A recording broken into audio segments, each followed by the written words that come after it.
What is going on, guys? Welcome back to another video. In today's video, I'm going to be covering 5 tips to lean bulk, at least the tips that I feel like have helped me the most, and I want to share that with you. So come over to my whiteboard here. I'm sorry my handwriting isn't the best, but it helps me to just have this stuff right here to go over with you. Now, the number one most important thing, bulking, cutting, anything, if you're working towards a specific goal, tracking your macros is going to be the most efficient way to reach that goal. When it comes to lean bulking, there's 2 sides of it, all right? If you're like me, you have a harder time getting the food in. So tracking it ensures that you are getting into that surplus to grow without having to constantly stuff yourself and just have no idea how much you're eating and just like keep eating to ensure that you do eat enough, right? So this makes it so you have that specific goal, like, all right, sick, I've hit enough food for the day, I can go to bed, right? The other end of that is people who don't really have a problem adding weight, they have a problem adding lean weight, right? Just muscle.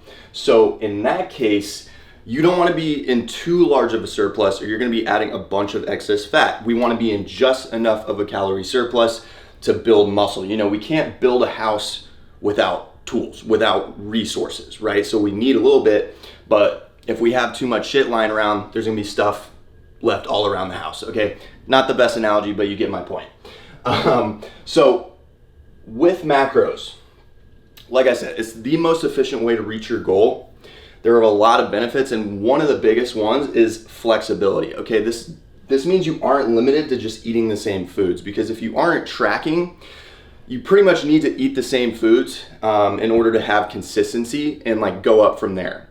Whenever you track, you can swap, basically eat what you want within reason, of course. I always try to aim for eating 80% healthy, but this just allows you to stay more flexible.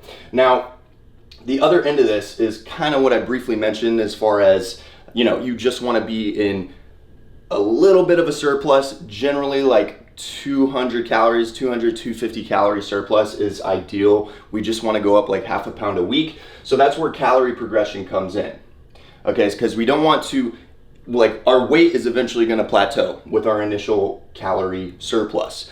Once we hit that plateau, we want to slowly increase those calories, generally by like 200 to 250 calories, okay, to ensure that we keep making those lean gains once our weight plateaus. Now, moving on to number 2, protein intake. Now, the reason why this is so important is we could be tracking macros all day long. If we aren't getting, and we're hitting our calories, but we aren't getting in enough protein to actually recover and rebuild muscle, we're not going to grow, period. So generally, you're going to want to have at least 1 to 1.2 grams per pound of body weight. So I say 1 to 1.2 because you can see benefits up to 1.2. Me, for example, I'm like 205 to 208 right now. That's where I'm fluctuating in, and I'm eating 240 grams of protein.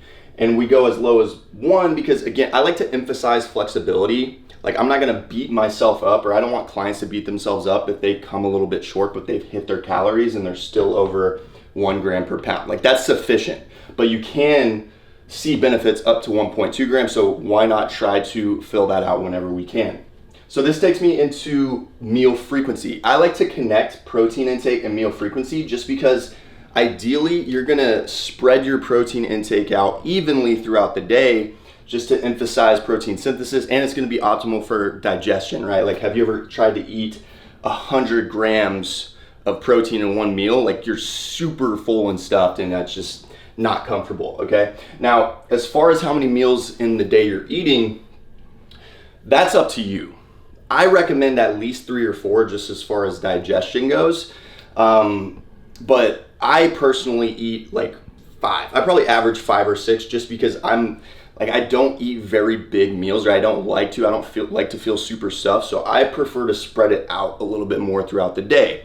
I also have the luxury of working from home, so I can be really flexible with my meal frequency. I know a lot of people, you're at a job where you have very specific times you can eat. So base your meal frequency on what is the most convenient for you. You know, when can you actually eat? You know, so if you can only eat 3 meals and your daily calorie intake is set for 3,000, 1,000 calories per meal, spread the protein evenly through those meals. Moving on into food choice, okay? This is a very common problem area because everybody is just trying to eat super, super clean, and that's not bad, right? And calorie dense foods doesn't necessarily equal dirty foods, but my advice to you is to incorporate more calorie dense foods. So one simple way to think about this would be like milk, okay? So you can get your typical, I feel like a lot of people get 2% milk. One simple adjustment would be to switch to whole milk, and you're getting extra calories in that way, okay? If you make tacos and you don't normally use cheese, you can throw a little cheese on there for some extra calories. In my smoothie, using nuts or nut butters and things like that are a great way to add some easy calories. Cooking oils like coconut oil or olive oil can also be beneficial. It's just easy liquid calories you're using when you're cooking. You can throw them in your smoothies, and it just makes it easier on yourself. Like, I personally don't want to eat every single thing that I have to intake throughout the day. So having one smoothie and then like maybe one protein shake or something throughout the day really helps me. So that's my advice to you. Some other just quick examples would be like pasta, lentils, rice of course is just a classic and really good, but I'm actually gonna show you here in a second. Let's actually go down there really quick for this one. All right, so as I'm covering food choices, I wanna show you guys just some examples of stuff I have here and some different easy switches you can make. So for example, it's like, let's say we're going for a more convenient option of rice, something that's just easy, toss in the microwave. If I'm going through and I'm looking at these, all right, let's see a good comparison. Rice pilaf, okay. Yeah, so, you know, two different kinds of rice, coconut jasmine, rice pilaf. You just look at the back. This one's 100 calories more per serving, right? So that's an easy way to get extra calories is simply by using this one instead of this one, right? Pasta, really good option. I like throwing in bagels, $2.70 per bagel, especially when you're behind on carbs. Okay, so whole wheat hamburger buns, 130 calories. And then if I was really pushing for extra calories, I could just get the hearty white, and it's 60 more calories at 190. You know, so these are little things you can be doing while you're at the grocery store when you're looking at what bread you want to get, what rice you want to get. Whatever the case may be, you look around and actually see what is more calorie dense. Cereal is another one I really like. And I know people aren't necessarily a huge fan of frosted mini wheats, but this is 210 calories per serving, and that's without the milk. And like I said, using whole milk, you can easily bump those calories up. So to compare to something like Lucky Charms, it's 140 calories per serving for the Lucky Charms versus the 210. You know, so these are easy things you can look out for while you're in the grocery store to help yourself get some easier calories. You know, just make it easier on yourself by keeping an eye out for those things. Okay guys, so next up is gonna be training structure. This is another really common thing I see is people switching up their programming way too much, okay? The reason why this is an issue is it doesn't allow you to track progressive overload very effectively, okay? It doesn't let you see like, hey, I'm getting stronger every single week or every other week or every month or whatever the case may be, right? So by sticking to the same plan for at least 4 to 6 weeks, we're able to achieve that progressive overload, push ourselves for more weight, and actually see if the program is working. And you guys can actually stick with the same plan for up to 12 weeks. Okay, you have to feel it out. It's like, are you getting stronger? How frequently are you getting stronger? Are you plateaued? How do you feel with the workouts? Like, are you enjoying them? Like, I know it can be common for people to get a little bit bored, but I also find it pretty hard to get bored if you're hitting PRs every week, every other week, or every month, you know, depending on your training level.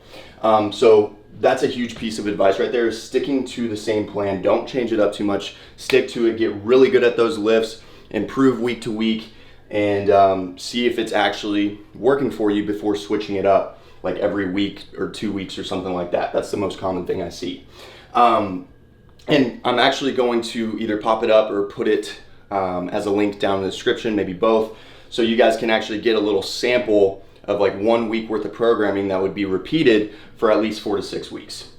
Finally, training intensity. This is something I feel like is left out in a lot of little tip videos and stuff. It's like, you know, you focus on the basics, track your macros, progressive overload, blah, blah, blah, be in a surplus.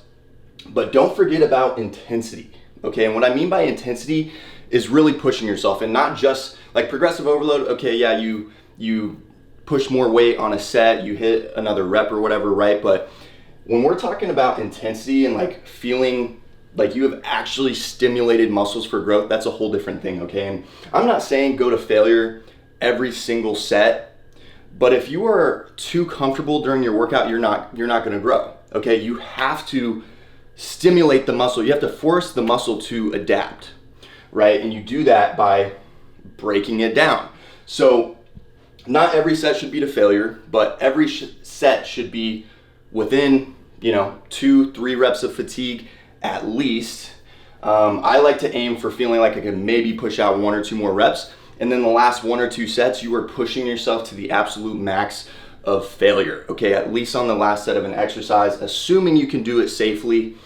Push yourself, and by failure, I mean you literally cannot push out 1 more rep even if you wanted to. Something I like to do to emphasize that is finishing with partials. You'll see me do it in this workout I'm gonna be showing you clips of. Like, I finish with partials because that's telling me like, yo, I'm trying to push more, I literally can't get it up, okay? Like, that's it. That's total failure. And then we can't forget recovery. Now, one last thing to touch on before I get into recovery is how intensity doesn't mean doing more. Okay, we want to do more with less. This means we aren't doing 15 to 20 sets per major muscle group every single workout. Okay, that's way too much. It's way better to do less overall sets, less overall volume with a lot more intensity. You know, we want the quality over the quantity here.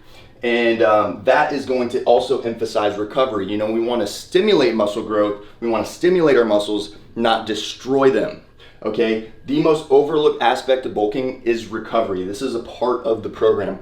A part of that is getting at least 6 to 8 hours of sleep every night. A part of that is getting in at least 1 gallon of water per day. Like, the general recommendation is half your body weight in ounces, but honestly, just shoot for right around 1 gallon. All of these things are really going to be crucial in your recovery, and not overtraining is going to be a big part of that as well. So stimulate, don't destroy. Ensure that you're hitting each muscle group twice per week, at least for the most part, and that you're not doing too much volume. So I think that's a great spot to leave it at, guys. I'm about to go crush this chest and back workout. I hope you got some form of value out of this. I think I covered pretty much everything I want to cover here. So if you have any recommendations as to what you'd want me to cover in my next video, I'm in a lean bulk right now. So that's why I've been focusing mainly on this topic, but let me know if there's anything else specific you want me to go into, and that'll do it, guys. Thank you for watching, and I will see you next time.